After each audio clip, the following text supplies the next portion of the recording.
जय हिंद दोस्तों। स्वागत है आप सबका एक बार फिर से आपके अपने यूट्यूब चैनल नॉलेज ग्रंथ में। हम ज्योग्राफी में अर्थ के इंटीरियर के बारे में पढ़ रहे थे। अर्थ के इंटीरियर का ये लास्ट वीडियो है। इससे पहले हमने big bang theory, origin of solar system, origin of solar, origin of earth, crust, mental सब के बारे में डिटेल से पढ़ा है। अगर आपने अभी तक वो वीडियो नहीं देखी है तो जाकर उससे ज़रूर देखिए, आपको बहुत अच्छी तरह से समझ में आने वाला है। आज हम पढ़ने वाले हैं अर्थ के सबसे इनर वाले लेयर की, जिसका नाम होता है कोर। और कोर को भी हम डिवाइड करते हैं आउटर कोर, इनर कोर में। और अभी आपको सबसे इम्पोर्टेंट चीज़ जो मैं बताने जा रहा हूँ, अभी तक आप जो पढ़ते आए होंगे वो पढ़ते आए होंगे आप कि अर्थ में टोटल 4 ही लेयर होती हैं। मैं आपको एक 5th लेयर के बारे में आज बताने जा रहा हूँ, जो अभी रिसेंटली ही न्यूज़ में आई थी। तो अभी तक अगर आपने हमारे चैनल को सब्सक्राइब नहीं किया है तो नॉलेज ग्रंथ में जाकर उसे अभी सब्सक्राइब कर लें, जिससे आगे आने वाले सारी वीडियो की इन्फॉर्मेशन आपको मिलती रहे। और मेरा एक प्रॉमिस जो मैं हर वीडियो में आपको बताता हूँ कि मेरी वीडियो को देखने के बाद आपको कोई भी मटेरियल रेफर करने की ज़रूरत नहीं पड़ेगी। ये आप मेरे वीडियो को देखने के बाद समझ जाएंगे। वीडियो को पूरा देखें और हमें कमेंट सेक्शन में बताएं आपको वीडियो कैसे लगा। तो चलिए शुरू करते हैं। हम कोर की बात करें तो कोर के जैसे हमको पता है कि अर्थ जो होती है वो अभी तक हमको पता है 4 लेयर से मिलकर बनी होती है। फर्स्ट लेयर जो होती है वो होती है क्रस्ट, सेकंड लेयर जो होती है वो होती है आपकी मेंटल, थर्ड लेयर जो होती है वो आउटर कोर, और फोर्थ लेयर जो होती है इनर कोर। तो हम अभी थर्ड और फोर्थ लेयर मतलब कोर की बात करेंगे, जो आउटर और इनर कोर से मिलकर बनी रहती है। तो अर्थ का कोर जो होता है बहुत हॉट, बहुत डेंस। और ये जो हमारे अर्थ प्लैनेट का, इसको सेंटर कहते हैं। Core is the centre of our planet. ये एक बॉल शेप्ड कोर होता है, जो आपका ब्रिटल क्रस्ट ऊपर होता है और सॉलिड मेंटल जो होता है उसके नीचे होता है। ठीक है। और कोर जो है करीब वो आपका 2900 किलोमीटर, अर्थ के नीचे 2900 किलोमीटर 2900 किलोमीटर तक होता है, से शुरू होता है। और इसका रेडियस करीब 3485 किलोमीटर होता है। 2900 किलोमीटर क्वेश्चन कभी कभी ऑप्शन में आपसे पूछ लेता है प्रीलिम्स में, तो आप ये 2900 किलोमीटर आप ध्यान में रखिएगा। ठीक है। और आपको अगर हम बता दें तो ये बहुत आश्चर्य की बात है कि जो आपका अर्थ है वो आपके कोर से भी पुराना है। आपको लगता होगा कोर तो अर्थ के अंदर का ही पार्ट है, लेकिन जो आपका अर्थ है, प्लेनेट हमारा जो भारत प्यारा अर्थ है, भारत मतलब प्यारी धरती है, उसका जो कोर है वो अर्थ से नया है।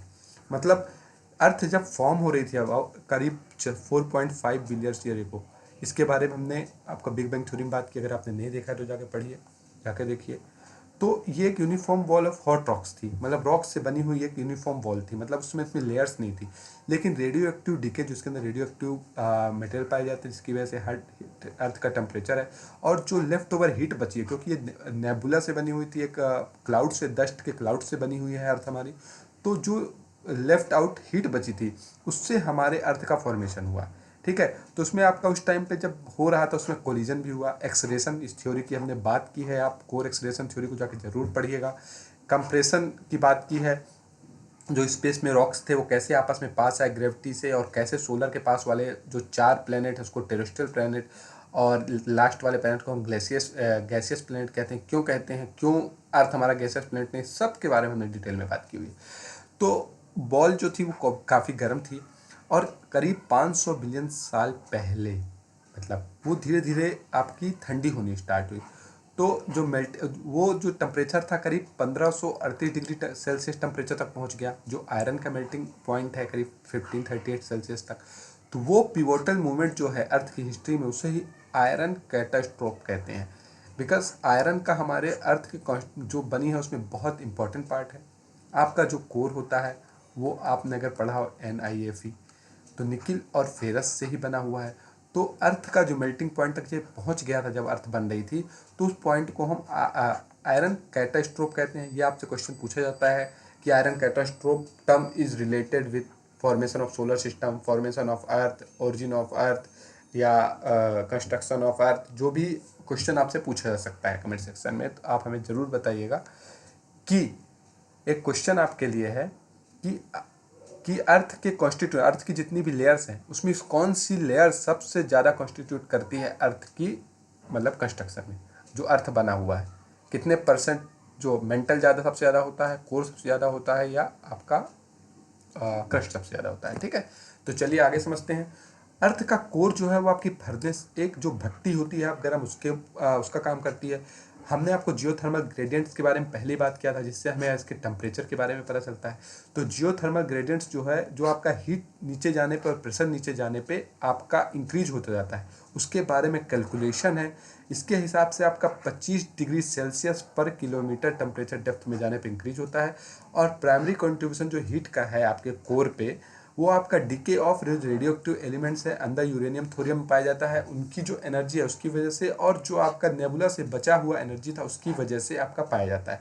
तो जो हीट रिलीज होती है आपका, वो आपके लिक्विड, आउटर कोर जो आपका लिक्विड है और इनर कोर जो सॉलिड है, तो उसको धीरे धीरे आपकी बाउंड्री के पास, इनर के पास सॉलिड, उसको सॉलिडिफाई करती है।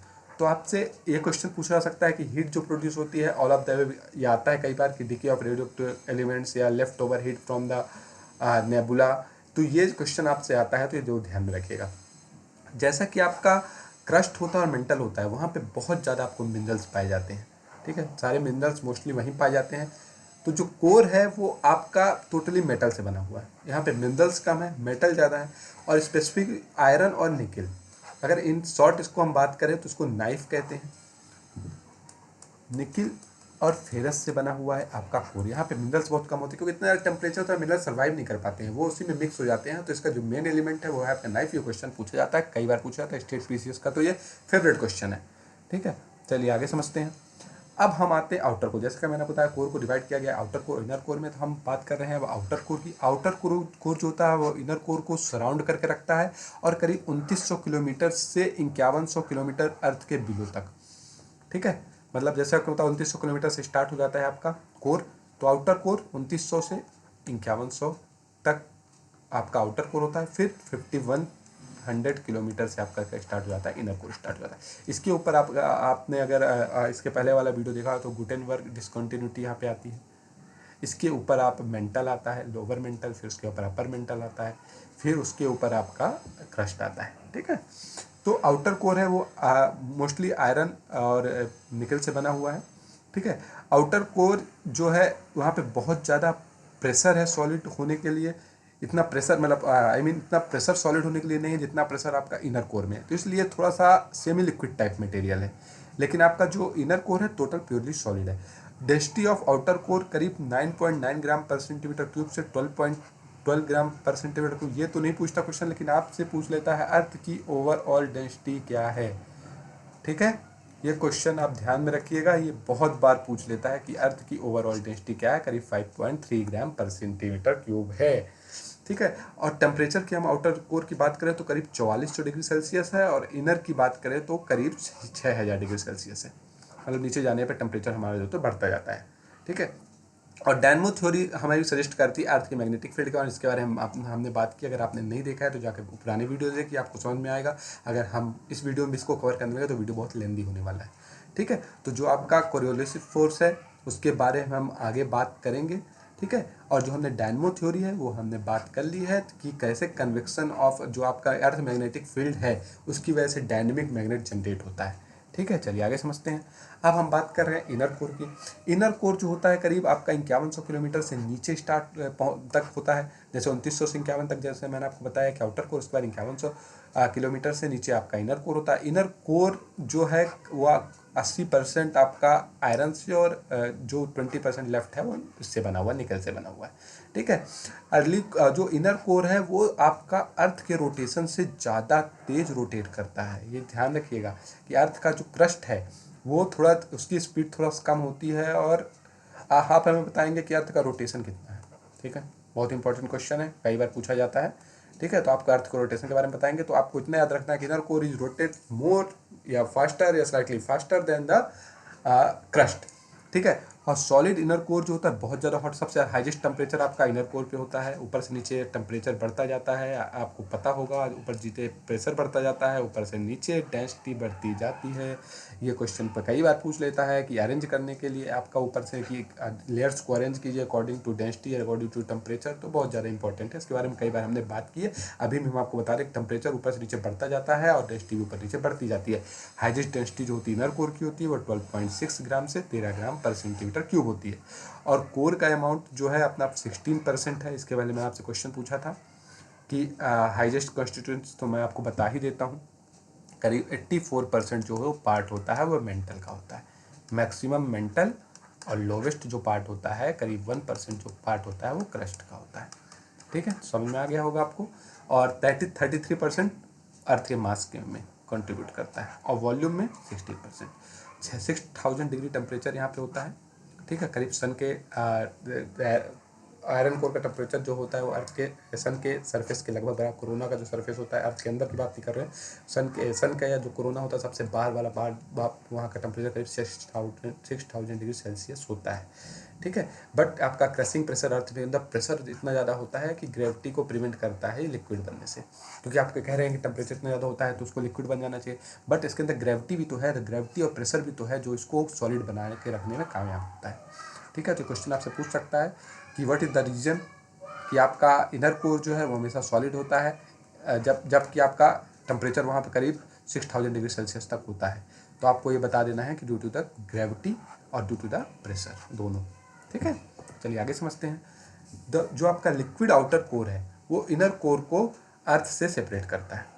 ठीक है, तो बता ही दिया जैसे मैंने आपको कि आपका mental, outer core, inner core. तो इनर कोर को पूरे और जो रेस्ट ऑफ अर्थ है उससे कौन सेपरेट करता है? आउटर कोर सेपरेट करता है। तो इनर कोर जो होता है ज़्यादा तेज से रोटेट करता है और इसका रोटेशन तो ईस्टवर्ड होता है जैसा सरफेस है, और ये थोड़ा सा फास्टर होता है। एक्स्ट्रा रोटेशन करता है करीब 1000 ईयर में, 1000 साल में एक एक्स्ट्रा रोटेशन कर देता है ये ज़्यादा अर्थ से। ठीक है, मतलब उतना ज़्यादा भी स्पीड नहीं है बट थोड़ा सा लिटिल स्लाइटली। तो ओरिएंटेशन ऑफ अगर क्रिस्टल स्ट्रक्चर की बात करें तो एक्चुअली आप सिस्मिक वेव के बारे में हम पढ़ेंगे आगे। ठीक है, सिस्मिक वेव कैसे, लेकिन आप इतना समझ लीजिए कि अभी आपका जो इसका अर्थ का जो क्रिस्टल स्ट्रक्चर है वो आपका हेक्सागोनल टाइप होता है। किस टाइप का होता है? हेक्सागोनल शेप का होता है। ये क्वेश्चन पूछा जा सकता है इसलिए ध्यान रखिएगा। हेक्सागोनल शेप का लगभग अगर आपने हेक्सागोनल लगभग शेप का होता है। तो और ये जो है आपका नॉर्थ से वेस्ट में ज़्यादा फास्ट ट्रेवल करता है जबकि ईस्ट से वेस्ट में थोड़ा सा कम। ये इतना इम्पोर्टेंट नहीं है इसलिए इसको छोड़ देते हैं। चलिए, अब हम एक बहुत इंपॉर्टेंट बात बता रहे हैं आपको कि कोर जो है वो कभी फ्रीज आउट नहीं होगा। उसका रीज़न समझिए। जो क्रिस्टलाइजेशन प्रोसेस है वो बहुत ज़्यादा स्लो है। मतलब जो इसका क्रिस्टल बन रहा है कूल होने, तो जब कूल होता है तो कोई क्रिस्टल बनता है। जैसे आपका हम आगे रॉक पढ़ेंगे तो उसमें आपका जो आपका इग्नियस रॉक में इंट्रूसिव रॉक्स पढ़ेंगे और एक्सट्रूसिव रॉक्स पढ़ेंगे तो उसमें क्रिस्टल कैसे बनता है वो समझेंगे। तो इसका बहुत स्लो प्रोसेस है और जो आपका रिएक्टिव डिके जो हो रहा है वो हाई टेम्परेचर प्रोवाइड कर दे रहा है। तो इन दोनों को अगर कंपेयर करें तो ठंडा होने की जो आपका प्रोसेस है वो बहुत स्लो है। साइंटिफिक ने इतना एस्टिमेट कर दिया है कि करीब 91 बिलियन ईयर तक कोर जो है कभी मतलब ठंडा नहीं हो पाएगा। और सन जो है करीब 5 बिलियन ईयर्स में हो सकता है कि ठंडा हो जाए। सन के अंदर जो हाइड्रोजन और हीलियम की जो प्रोसेस है वो रुक सकती है नेक्स्ट 5 बिलियन ईयर्स पे, बट अर्थ को ठंडा होने पे 91 बिलियन ईयर्स लग जाएंगे। ठीक है, ये सिर्फ आपकी नॉलेज के लिए एग्जाम में नहीं पूछा जाएगा। अब हम बात करते हैं जो फिफ्थ कोर की, जो इसकी हम बात किए थे, हम अभी तक फोर्थ कोर पढ़ते ही आ रहे थे। तो जो है उसको इनर कोर कहते हैं। जियो साइंटिस्ट ने रिसेंटली अभी मार्च 2021 की बात है, ये डिस्कवर किया है कि इनर कोर के अंदर भी एक कोर है जिसको हम इनर कोर कहते हैं। और स्ट्रेंथ फीचर इसका है ये इनर कोर से कि ये जो इनर कोर है वो आपका distance feature differ from the inner core in much the same way the inner core differ from the outer core. मतलब आउटर कोर का इनर कोर से जो डिफ्रेंसिएशन, मतलब टेम्परेचर का डिफ्रेंसिएशन, डेंसिटी का डिफ्रेंसिएशन है, वही डिफ्रेंसिएशन आपका इनर कोर से इनर कोर का। मतलब इनर कोर की डेंसिटी और ज़्यादा हो जाने वाली है, उसका टेम्परेचर और ज़्यादा हो जाने वाला है, उसमें आपका जो आयरन का पार्ट है, आयरन का वो भी और ज़्यादा बढ़ जाने वाला है। तो साइंटिफिक ने रिसर्च किया है कि नेक्स्ट 500 मिलियन ईयर एगो से ये स्टार्ट हुआ था अभी जो इनर कोर का डेवलपमेंट है। इसके बारे में पूरी जांच नहीं की गई इसलिए क्वेश्चन आपसे नहीं पूछा जाएगा, बट आपको इतना पता होना चाहिए कि नेक्स्ट फ्यूचर में 2 या 3 साल में आपके सामने ये आ सकता है कि फिफ्थ कोर की खोज कर दी गई जिसका नाम इनर कोर है। ठीक है, अब हम बात करें सिस्मिक डिस्कंटिन्यूटी। हमने बहुत सारी डिस्कंटिन्यूटी की बात की, बहुत ज़्यादा इंपॉर्टेंट क्वेश्चन हो जाता है प्रीलिम्स में। तो बहुत ज़्यादा इंपॉर्टेंट है, बहुत बार आपसे पूछ लेता है कि सिस्मिक डिस्कंटिन्यूटी किसके बीच में होती है, मोहोरोविक डिस्कंटिन्यूटी किसके बीच में, एस्थोनोस्फेयर किसके बीच में होता है, या ग्लूटेनबर्ग डिस्कंटिन्यूटी किसके बीच में होती है। तो अगर सिस्मिक डिस्कंटिन्यूटी की बात करें तो where seismic waves behave a lot different compare to the surrounding. हमने आप इंटीरियर ऑफ अर्थ के बारे में जब बात करें तो हमने एक टेस्ट की बात की थी कि अर्थ के ऊपर सिस्मिक वेव भेजी गई थी जो आपके कोर तक, और हमें स्टडी किया गया था कि अर्थ का जो लेयर है किससे बना है, सॉलिड से बना है या लिक्विड से बना है, सिस्मिक वेव से ही पता चला था। बहुत इंपॉर्टेंट है। तो वहीं वहाँ पे आपकी अर्थ की जो सिस्मिक वेव होती है करीब 110 डिग्री पे बहुत अलग तरह से बिहेव करने लगती है। ठीक है, तो वही उस पोर्शन को हम कहते हैं आपका सिस्मिक वेव डिस्कंटिन्यूटी, जहाँ पे आपका सिस्मिक वेव बहुत डिफरेंट तरीके से बिहेव करने लगती है, फिजिकली भी और केमिकली भी।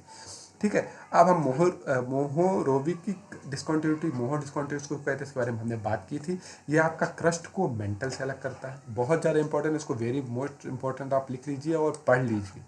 ठीक है, कि इसको मोहोरोविक नहीं आता है, मोहो डिस्कंटिन्यूटी कई बार पूछ लिया जाता है। तो आपको क्रस्ट को मेंटल से जो अलग करती है मोहो होती है। एस्थनोस्फेयर जो होती है high viscous mechanically weak ductile part of mantle है, मतलब लोअर मेंटल का जो पार्ट है एस्थनोस्फेयर लोअर मेंटल का पार्ट, इसके बारे में हमने बात की है कि आपका जो लावा निकलता है दैट इटसेल्फ इज एस्थनोस्फेयर, मतलब एस्थनोस्फेयर ही बाहर आता है, उसी को हम लावा कहते हैं। और हम अगर बात करें ग्लूटेनबर्ग की, तो ग्लूटेनबर्ग जो होता है मेंटल और कोर के बीच में, मेंटल और आउटर कोर के बीच में जो होता है उसे ग्लूटेनबर्ग डिस्कंटिन्यूटी। तो मतलब समझे आप कि मोहो जो हो गया आपका क्रस्ट और मेंटल के बीच में हो गया, मेंटल और आउटर कोर के बीच में ग्लूटेनबर्ग होता है। और हम आगे पढ़ने वाले हैं कि आउटर कोर और इनर कोर के बीच में कौन सा होता है। ठीक है, तो आगे हम समरी अगर समझे, देखिए ये एक समरी टाइप है। हम कोनराड डिस्कंटिन्यूटी की हमने बात की थी, जो आपका ओशनिक क्रस्ट होता है और टेरेस्ट्रियल क्रस्ट होता है, उसके बीच में जो डिफरेंस होता है कोनराड, अगर आपने नहीं देखा हो वीडियो जाकर जरूर देखिएगा। सबसे ऊपर आपका क्रस्ट आता है जो सियाल से बना होता है, इसको हम लिथोस्फीयर ऊपर पार्ट को बोलते हैं। फिर आपका मोहो डिस्कंटिन्यूटी, आपको जैसे मैंने बताया कि आपका क्रस्ट के बीच में और मेंटल के जहाँ से स्टार्ट होता है उसके बीच में मोहो डिस्कंटिन्यूटी। फिर एस्थनोस्फीयर, फिर आपका अपर मेंटल और लोअर मेंटल दोनों आपका सीमा से बना होता है। ठीक है, मैग्नीशियम और सिलिका। ठीक है, इसके लिए इसके बीच में जो डिस्कंटिन्यूटी उसको रेपेटी डिस्कंटिन्यूटी बोलते हैं। ठीक है, इसके बीच में आप मेजोस्फेयर्स को बोलते हैं। ये मेजोस्फेयर आपका जो एटमॉस्फेयर वाला होता है उससे थोड़ा डिफरेंट है। उसके बाद ग्लूटेन डिस्कंटिन्यूटी के बारे में हमने पढ़ा थोड़ा सा। अभी आउटर कोर और इनर कोर जो आपका निकिल और फेरस से बना होता पढ़ लिया। उसके बीच की डिस्कंटिन्यूटी की बात कर रहे थे हम, लेहमैन डिस्कंटिन्यूटी की हम बात कर रहे हैं, लेहमैन डिस्कंटिन्यूटी। ठीक है, इसको बेरिस्फीयर भी बोलते हैं। तो कई बार ये क्वेश्चन पूछ लेता है। इस इमेज को आप एक बार देख लीजिएगा, ध्यान में थोड़ा बैठा लीजिएगा। और थोड़े हम बात करें क्रस्ट की, तो क्रस्ट का थिकनेस करीब 30 किलोमीटर होता है। अपर मेंटल की बात करें तो 720 किलोमीटर, लोअर मेंटल की बात करें 2171 किलोमीटर, आउटर कोर की बात करें तो करीब 2269 किलोमीटर, इनर कोर की बात करें तो 1221 किलोमीटर, टोटल थिकनेस 6401 किलोमीटर। ये इंपॉर्टेंट है। ठीक है, डेंसिटी ऐसे ही देखिए, डेंसिटी जैसे याद नहीं रखना आपको, बस ये याद रखना है कि इंक्रीज होती है ऊपर नीचे जाने पे। ठीक है, और किससे मिलकर बनी होती है, जो आपका क्रस्ट होता है सिल्किक रॉक से, एंडेसाइट से, बेसाल्ट से। जब हम प्लेट टेक्टोनिक्स पढ़ेंगे तो इस बारे में बहुत ज़्यादा बात करने वाले हैं। पीरियोडाइट से बनी होता है, इकोलॉइड से, ओलिविन, स्पिनेन, ग्रेनाइट, पायरोक्सिन से बना होता है। अपर मेंटल जो है आपका ऑक्साइड्स जो होते हैं, और लोअर मेंटल आपका बना होता है मैग्नीशियम से, सिलिकॉन ऑक्साइड से। आउटर कोर आपका बना होता है आयरन से, ऑक्सीजन से, सल्फर से, निकल अलॉय से। और इनर कोर आपका आयरन, ऑक्सीजन, सल्फर और निकल अलॉय से। तो ये दोनों आप थोड़ा सा एग्ज़ाम में जब भी इसका स्क्रीनशॉट ले लीजिए, आप देख लिया करिए। तो और आशा करता हूँ आपको ये वीडियो समझ में आया होगा। अगर समझ में आया तो हमें कमेंट सेक्शन में ज़रूर बताएं, हमें मोटिवेशन मिलता है। वीडियो को लाइक करें, कमेंट करें, चैनल को लाइक करें, शेयर करें, हमारे टेलीग्राम पे आप मैसेज करें, हमारे इंस्टाग्राम पे मैसेज करें, हम उसका रिप्लाई ज़रूर करेंगे। Thank you very much, God bless you all.